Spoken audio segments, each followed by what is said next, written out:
never seen a crisis like this. Everyone in our industry is affected. We don't have a huge surplus of cash laying around. We're a very small woman-owned business. It's always difficult to be a small business, whether times are good or we're in a time of crisis like this one.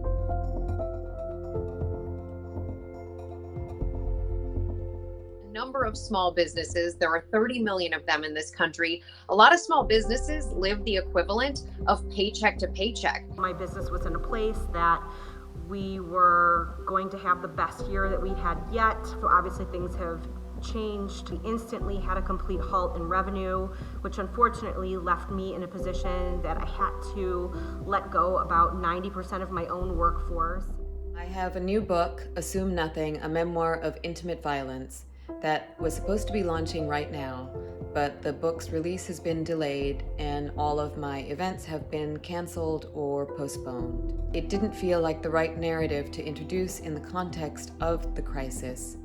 You can't break free from your abuser when you're in quarantine. It's a much more immediate thing for small businesses than for most large businesses. When you think about big companies that are listed on the S&P 500 or the Dow, these big companies that have stock, they can rely on going out to, for example, investors and saying, hey, invest in us for the long term. When you are a small business, you rely on your neighbors, the community who loves what you're doing to keep coming in. And right now, when so many of these small businesses are shut down, they have zero. Traditionally, women-owned businesses have had trouble sourcing money, and I've managed to build this up with some help with private loans. But I think the biggest thing that we're worried about is our supply chain. We have a personal connection to a lot of these people, and we don't want anyone to suffer or lose what they've worked so hard for.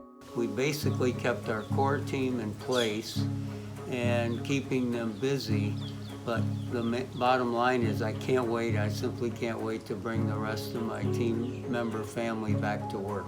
Key questions for the economy as a whole and for so many out there who have lost jobs is, when do those jobs come back and what does the world look like? And in order for those jobs to come back, the business that originally hired you and had to lay you off has to still be in business in the future. It's been challenging to say the least. It's quite obvious.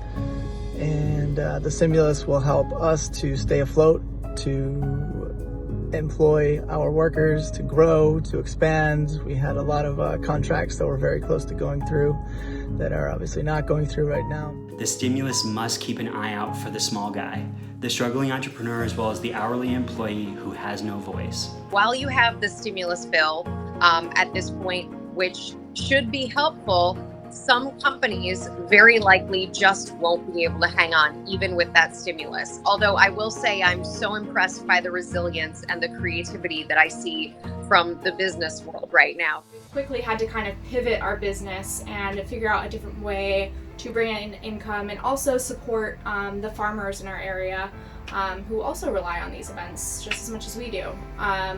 So we created a Love and Hope bouquet. They're $25, and we do free deliveries, and we can also do pickups at our shop. I wrote an op-ed for the New York Times about domestic violence in quarantine. That piece has struck a chord.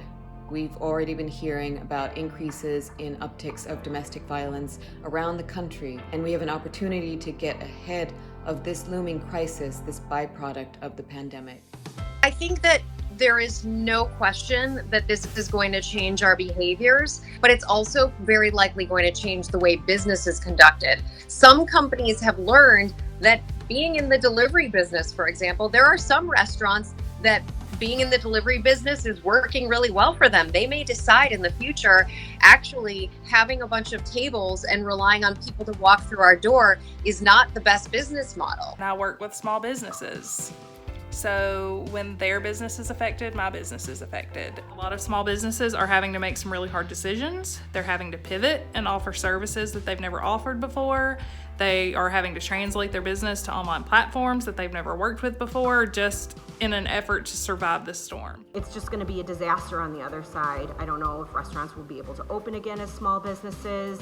There'll be a lot to work through. Their employees may not be there anymore to come back. My employees may not be there anymore to come back, and that's 15 years of building that I would have to do all over again. I employ stay-at-home moms, including a military spouse, and to be able to stay in business during this uncertain time is all that we can hope for. Every day that passes is another day that these small businesses become mired further into debt.